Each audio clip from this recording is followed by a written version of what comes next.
être des amis. Pardon.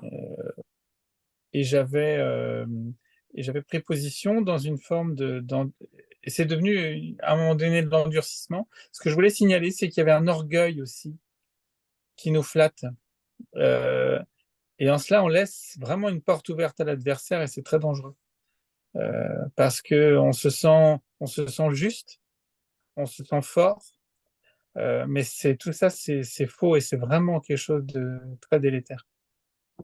Oui. Jusqu'à ce que, par la grâce de Dieu, on, on arrête de faire n'importe quoi.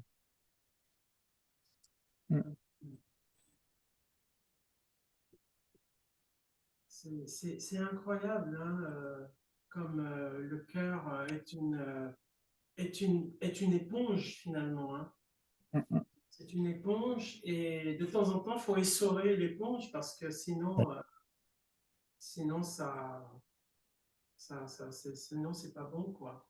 Et Et c'est vrai, quand on est ému, Jackie, notre cœur bat plus vite. À certaines occasions de, des émotions fortes, notre cœur se met à s'emballer, comme on dit. Hein.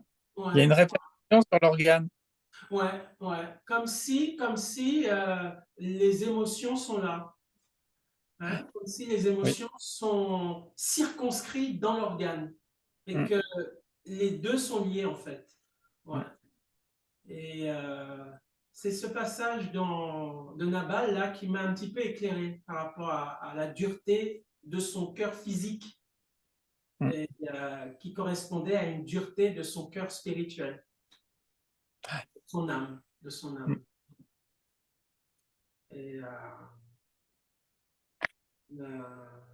c'est Ça, on a l'occasion de dire, ouais, si vous entendez sa voix, n'endurcissez pas votre cœur. C'est vraiment un verset très important dans l'évangélisation, parce que des gens disent, ouais, ouais, mais là, on m'a fait trop de mal. Et à un moment donné, Dieu parle à ces gens-là et à travers nos témoignages, et on peut être amené à dire, n'endurcissez pas vos cœurs, ouais, que Dieu vous parle.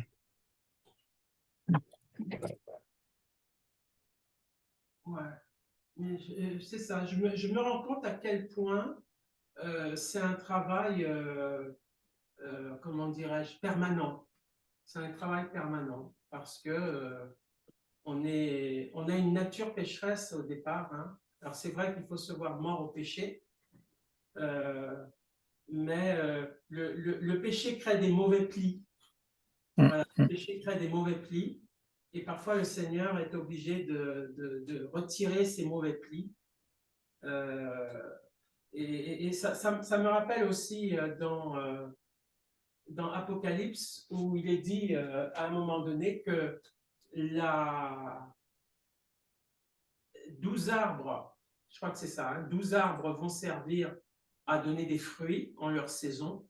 Hein, ça, c'est dans Apocalypse. Hein. Je regarde le passage, je crois que c'est dans Apocalypse 21 ou 22, c'est-à-dire le dernier ou l'avant-dernier livre, l'avant-dernier chapitre de l'Apocalypse. Et ça doit être 21, je pense, hein, je ne suis pas sûr. De toute façon, ce n'est pas 21, c'est 22. Il est dit,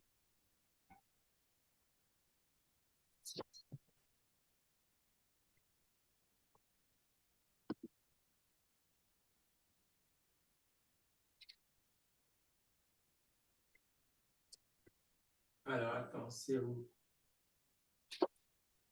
Alors ça doit être 22. Voilà, voilà. Et il me montra un fleuve d'eau de la vie, limpide comme du cristal, qui sortait du trône de Dieu de l'agneau et de l'agneau. Au milieu de la place de la ville et sur les deux bords du fleuve, il y avait un arbre de vie, produisant 12 fois des fruits, rendant son fruit chaque mois, et dont les feuilles servaient à la guérison des nations. C'est ça. C'est-à-dire que, euh, alors, il paraît que le mot guérison, il faut un petit peu être sûr que c'est vraiment le mot guérison. Hein. Donc, ce que je vais dire là est sous réserve que c'est bien traduit. Hein. Mais ça nous montre quelque chose. Ça nous montre que même sauvé, même dans le paradis, ce n'est pas des individus, c'est vrai, c'est des nations. Les nations auront besoin de guérison. C'est quand même bizarre, hein? Ça veut dire que le péché fait des mauvais plis en nous, et même quand il part, le péché, on a besoin d'une certaine guérison, en quelque sorte. Hein, on a besoin d'une certaine guérison. Et ce n'est pas la délivrance. C'est pas la délivrance, c'est vraiment la guérison. Voilà, c'est comme, c'est comme si tu avais, par exemple, c'est comme si tu avais un, un microbe dans la jambe, tu as une blessure, ça s'est infecté. Là, il faut une délivrance, c'est-à-dire il faut désinfecter. Il faut enlever le microbe, le mal. Il faut l'enlever. Mais une fois que le mal est enlevé, tu mets un pansement. Et là, qu'est-ce que tu attends? Tu attends la guérison. C'est ça, c'est panser les plaies. C'est C'est ce ça. terme. Mais le mal n'est plus là, le péché n'est plus là. Par contre, ça doit guérir. Et la guérison, c'est souvent lent. C'est pas instantané. Le miracle est instantané. La délivrance est instantanée. Pas nécessairement la guérison. La guérison, ça prend du temps. Et donc, lorsqu'on on est là, on laisse le Seigneur enlever ces choses en nous qui ont pris des mauvais plis, ça peut prendre du temps. Ça peut prendre du temps. Si c'est des choses qui ne sont pas directement liées au péché, de la guérison, là je parle de guérison, hein, là, cette fois-ci, hein, ça prend du temps. La guérison prend du temps. Pas nécessairement la délivrance et pas nécessairement le miracle. Il n'y a pas de souci, ça peut être rapide. Par contre, la guérison, ça peut prendre un peu plus de temps parce que c'est lié aussi à notre mental, à notre esprit. Il faut que Dieu arrange les choses, Dieu arrange tout ce qui a été troublé dans notre esprit, Dieu doit l'arranger aussi. Dieu doit arranger tout ça. Et ça peut prendre un peu de temps. Mais ça ne veut pas dire qu'on souffre, parce que le mal est parti. On a ôté le mal. Ça ne veut pas dire forcément qu'on souffre, mais ça veut dire qu'on a besoin d'un processus de repos et de comment dirais-je, de réparation, si on peut dire. Une forme de réparation. Amen. Merci. Merci beaucoup, Jackie.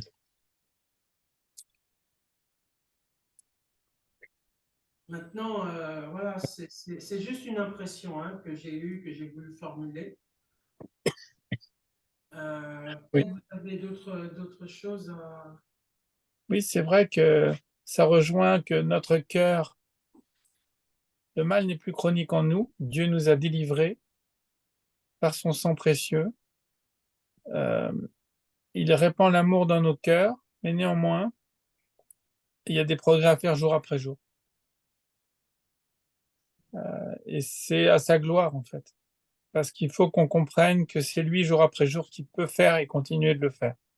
Parce que le lendemain, on peut baisser du nez, on peut repartir, relever la tête, mais on est tellement fragile, je pense, que il faut jour après jour marcher avec Dieu, chercher Dieu, avoir foi en lui, dans le fait qu'il il guérit les séquelles. Enfin, tu vois, c'est vrai que c'est un long Les processus séquelles, c'est le mot, ouais. Guérir les séquelles. parce que la répercussion de nos actes, de nos pensées sur les autres, bah, ça se guérit pas comme ça. Nous, on peut guérir, on peut ne plus avoir tu vois, de péché à se reprocher, c'est effacé, mais il y a les conséquences. Et ça, forcément, il faut croire que Dieu peut lui seul, chez les autres, les conséquences de nos actes. Il pourrait y avoir des gens qui ne nous pardonneraient pas, tu vois, le mal qu'on leur a fait. Nous, on va être capable, par la grâce de Dieu, de demander pardon, mais on peut ne pas être pardonné. Ça peut arriver. Il faut du temps aux gens aussi pour, tu vois. Ouais. Donc, c'est vrai qu'il y a la délivrance, parce qu'à un moment donné, le changement est possible grâce à Dieu. Le changement. Mais il y a des séquelles, il y a des choses à guérir, c'est vrai que on reste en convalescence, on reste à l'hôpital. C'est comme par exemple un homme qui frappe sa femme, qui l'a frappé pendant 20 ans. Mm, Il se repent, il se convertit, et, mais sa femme a encore la peur. mm, Il mm, doit guérir de la peur de cet homme. Et cette peur ne part pas forcément tout de suite. mm. Il doit guérir. Elle sait qu'il a changé, elle sait qu'il a changé, mais elle a encore des réflexes de peur. Par exemple, si par exemple il lève la main comme ça pour louer le Seigneur, elle peut psychologiquement, elle voit encore cette main qui se lève pour la frapper. Donc, donc, euh, donc, il y a des réflexes du corps qui sont encore là et qui doivent partir. Et Oui. ça prend du temps. C'est un peu ça, quoi, tu vois. Ouais, je pense. Mm, mm, c'est sûr. Ouais. Fabien, donne-nous un petit peu ton point de vue, un peu ton sentiment. Ben, moi, j'avais simplement relevé un peu moins de 800 occurrences du mot cœur dans la Bible. Ah, il y en a un. Et du coup, ça nous montre à quel point c'est un peu le mot central auquel Dieu s'intéresse. Mm, mm. Et notamment, c'est prouvé par la vie embryonnaire, puisque dans le fœtus, le cœur, c'est le premier organe qui est formé. Donc ça, c'est quelque chose qui est très parlant. Et c'est vrai que ça nous renvoie directement à la question de l'existence de Dieu, parce que si le cœur est une pompe, où est le moteur? Enfin, l'alimentation de ce moteur qui est une pompe. Et ça, les médecins ou les scientifiques ne savent pas l'expliquer. Le cœur bat d'emblée, bien avant que l'enfant naisse, dès la formation de l'embryon. Et personne ne peut dire, derrière l'activité électrique du cœur, qu'est-ce qui est la source de ce courant-là. Donc ça nous renvoie clairement à la question de Dieu. On ne peut pas nier l'existence de Dieu avec ça. Et moi aussi, je m'accorde à dire, un peu comme le disait Marcel, hein, le cœur, c'est un peu le centre de l'intelligence. Et il nous faut avoir l'intelligence du cœur, justement, pour être un bon père ou une mère. Parce qu'il y a des choses qu'on n'apprend pas, ça vient du cœur, vraiment. Et c'est là que le parent devient parent au moment même où il est confronté à, à, à son enfant pour savoir comment s'occuper de lui. Il n'y a pas un mode d'emploi qui est vraiment prédéfini, comme pour allumer une radio, une télé ou je ne sais pas quoi d'autre. Donc il y a quelque chose qui relève vraiment de l'inné, qui est déposé dans le cœur. Mm, mm.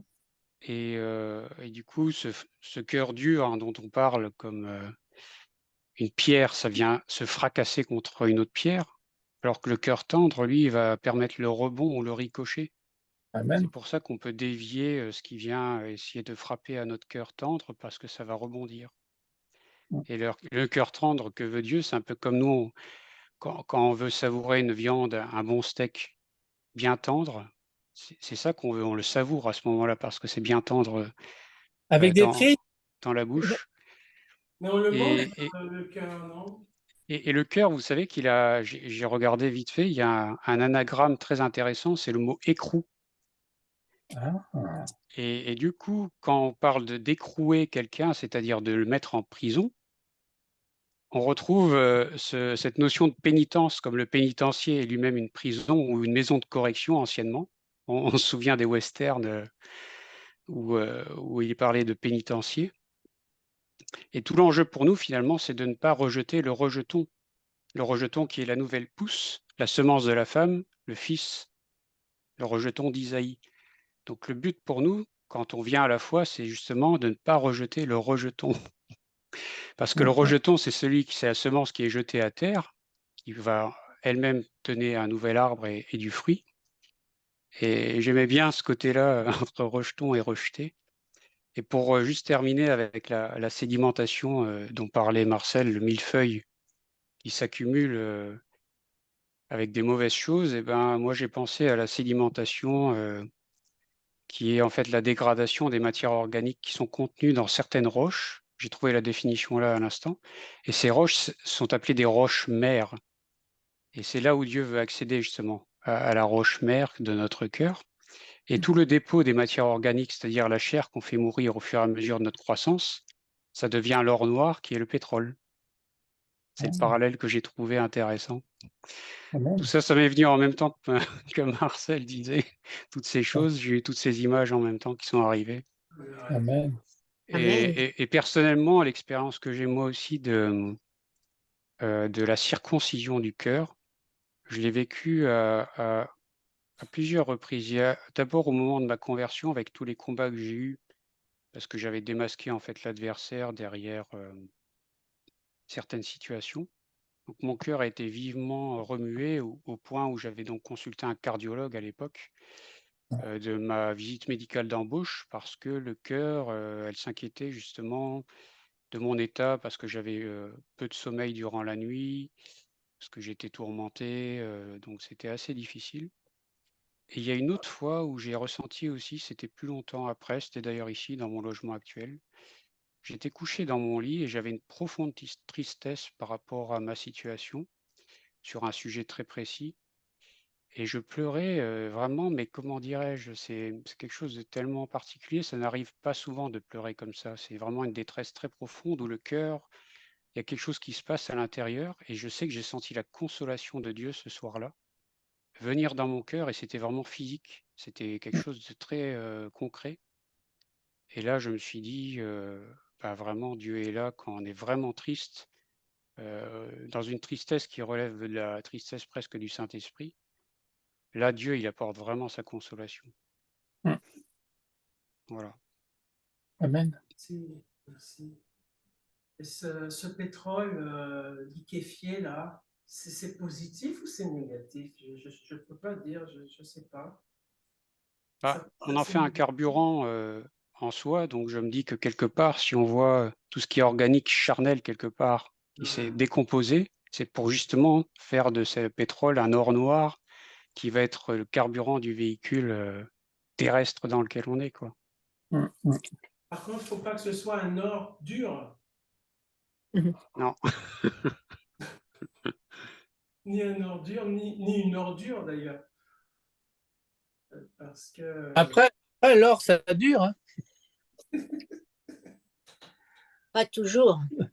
non, c'est tendre. Alors justement, c'est pour ça que l'alliage d'ailleurs est nécessaire quand on fait des bijoux, parce que l'or pur à 100% est tendre.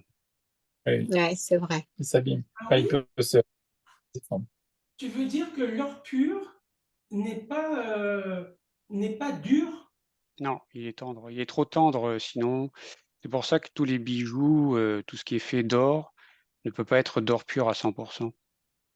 C'est une Ah, question Oui. de Je, maintien, je crois qu'avec un seul gramme d'or, on peut faire un fil d'une très très grande longueur. Et il suffit certainement. de voir les feuilles d'or qui sont très légères, hein, très volatiles, alors que c'est un métal lourd. Ouais. Ben, les feuilles d'or des doreurs, enfin, de ceux qui dorent, dont c'est le métier d'être dans la dorure, hein, de cadres, de tableaux, etc., notamment, c'est sur le point de s'envoler. Voilà. Il y a une façon de retenir ces feuilles d'or. Mm. c'est incroyable l'or, hein, comme c'est un métal béni qui a une symbolique positive comme ça. Inaltérable en plus. Ah Mm. ouais? Mm. Ça se Donc Ah, trouve on il- peut lui faire subir toutes sortes de contraintes. Jamais on pourra altérer la structure, notamment, je pense, moléculaire de l'or. C'est incroyable ça. Contrairement au pétrole, à l'or dur. Mm. Ouais. Contrairement à l'or dur. Et les voitures, ça durera pas. Donné, il n'y a plus de puits, il y a bientôt plus de pétrole, Oui, alors c'est il va ça. falloir trouver autre chose. C'est Hein. épuisable. C'est- Alors que l'or du cœur, que l'on entretient par la grâce de Dieu, il est inaltérable. Là où sera ton trésor, là aussi sera ton cœur. Amen. Amen. Là où sera ton cœur, là aussi sera ton trésor. Le verset exact. Là où sera ton trésor, là aussi là sera ton cœur. Ça sera ton cœur. C'est incroyable ce que tu viens de dire là, Fabien. Donc le bébé au départ, c'est pas le cerveau en fait qui est la première création, c'est un cœur. C'est de par toutes les émotions. Enfin, je crois que c'est ce qui fait fonctionner tout le corps, hein, le cœur. Bah oui, c'est Ça pour ça oxygène. que Ouais. l'état de mort cérébrale, justement, la science a tendance à nous dire déclarer mort, mais on parle de mort cérébrale seulement, parce qu'en fait, le corps reste végétatif, mais vivant. Ah, ok. Ça pourrait sous-entendre que quelqu'un qui est dans une mort cérébrale pense toujours, entre guillemets, avec son cœur, ou le cœur, si le cœur bat, la personne, son âme vit. Enfin, je suis un petit peu Il compliqué. faut parler aux personnes qui sont dans le C'est coma. Il ça, faut. c'est ça, ouais. Son cœur vit, donc elle est, comment dirais-je, son âme vit, quoi. Même si elle peut pas parler, même si elle peut rien dire, elle est en mort cérébrale, etc. Tant que le cœur bat, c'est là où il y a le siège des sentiments, le siège de l'âme. On peut imaginer, mais ça c'est des suppositions, hein. On peut imaginer que la personne comprend, entend, comprend avec son cœur. Et on a la preuve chez le nourrisson. Les enfants nés grands prématurés, il faut leur parler. Et le corps médical et paramédical, les puéricultrices, enfin, dans une large mesure, ont compris par les études, par les observations, on a compris que l'enfant entend, comprend. À travers la couveuse, il faut parler à l'enfant, il faut l'informer de ce qui se passe. Par exemple, dire si c'est opportun, bien sûr, si tu sais, ta maman va mieux, il y a eu un petit passage à vide, même maintenant elle est sortie d'affaires, elle n'attend qu'une chose, c'est de pouvoir te serrer dans ses bras. Et on voit comme ça des réflexes de succion, déglutition se réveiller, alors que ça avait disparu chez des enfants qui apparemment sont dans un état végétatif. Bah, pas du tout. Ce ne sont pas des tubes digestifs comme on a pensé à une certaine époque. Et ça veut dire que le cerveau ne fonctionnant pas vraiment, c'est pas avec le cerveau qu'il comprend, c'est avec son cœur. Ou avec tout ça, en tout cas. Tout, Avec tout tout, tout ça, est déjà relié. tout est relié. Et ça veut dire aussi que la parole, elle vient vraiment de Dieu, la parole. Parce que la Bible dit au commencement était la parole, hein, la parole était avec Dieu, la parole était Dieu. Et donc, ce côté inné de comprendre une parole sans apprendre, sans études, sans rien, parce que le bébé, il comprend finalement, de manière, entre guillemets, hein, de manière innée, il comprend.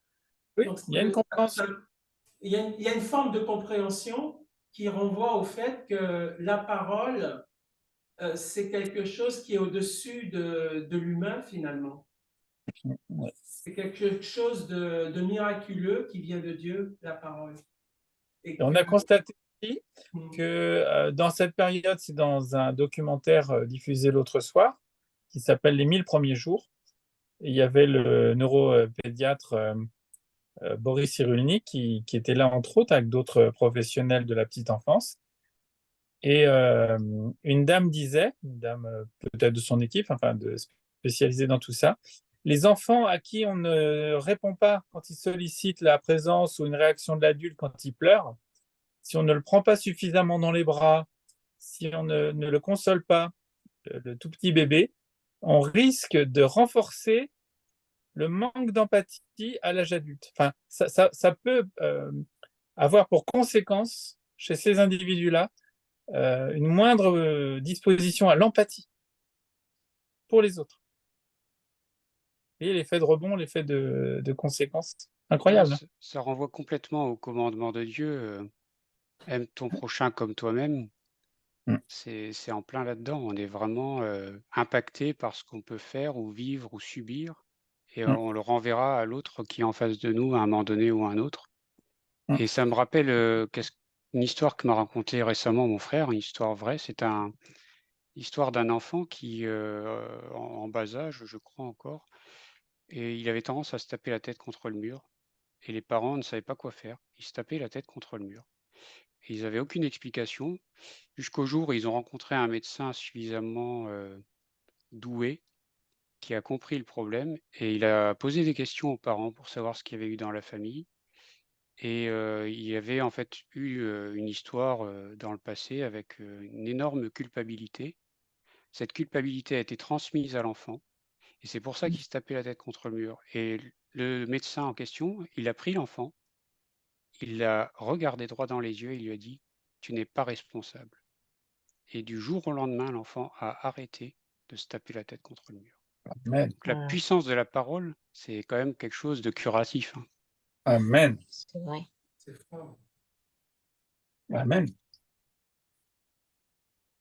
Merveilleux. Mm.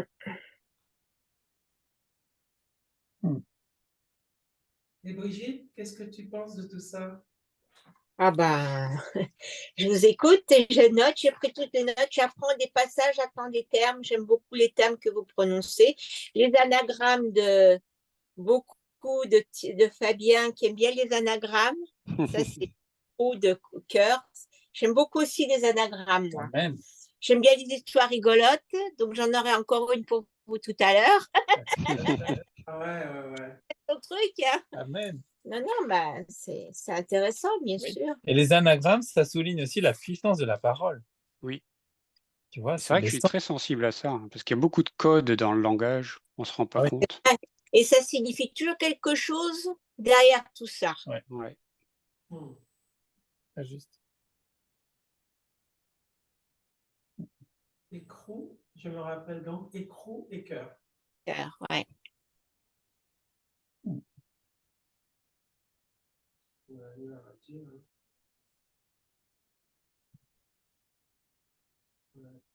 Le contraire du cœur, c'est l'enfermement, en somme. Ouais, c'est ça. Ou alors on peut s'emprisonner aussi dans son cœur, en faire un écrou qui est bien serré. C'est ça. Pas juste.